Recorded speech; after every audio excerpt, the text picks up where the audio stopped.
Жасалма интеллекттин жардамы менен бейтаптарды текшерүүнүн жыйынтыктарын чечмелөө Жетису облусунда уникалдуу ата мекендик өнүмдүн мүмкүнчүлүктөрү колдонулууда. Долбоор Дамомед жана Жетису системалары менен интеграцияланган жана аймактагы мамлекеттик медициналык мекемелердин 90% камтыйт. Өткөн жылы эле жасалма интеллект 400 миңге жакын адамдын сүрөттөрүн талдап чыккан. Алардын жыйынтыгы боюнча 150дөн ашык аялда эмчек рагын эрте стадиясында аныктоого мүмкүн болду. Ал эми акылдуу телерадиология системасынын аркасында бейтаптар сүрөттөрүнүн чыгышын күтүүнүн кереги жок.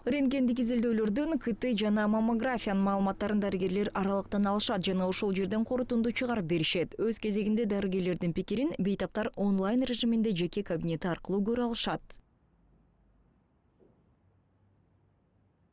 Борборлоштурулган системаны киргизүү тармактын эң курч көйгөйлөрүнүн бирин рентгенолог дарыгерлердин өзгөчө алыскы аймактарда кадрлардын жетишсиздигин чечүүгө мүмкүндүк берди. Мурда сүрөткө түшүрүү үчүн рентгенологиялык дарыгерлер аймактарга же райондорго өзү барып же бир нече күнгө созулган, кээде өзгөчө түнкүсүн жана дем алыш күндөрү ооруканага шашылыш келиш керек болчу. Бүгүнкү күндө корголгон VPN кирүү мүмкүнчүлүгүнүн аркасында дарыгерлер интернет бар жерден системага туташып, сүрөттөрдү толук сапатта көрүп, аларды чечмелеп, корутундуну кайра медициналык уюмга жөнөтө алат.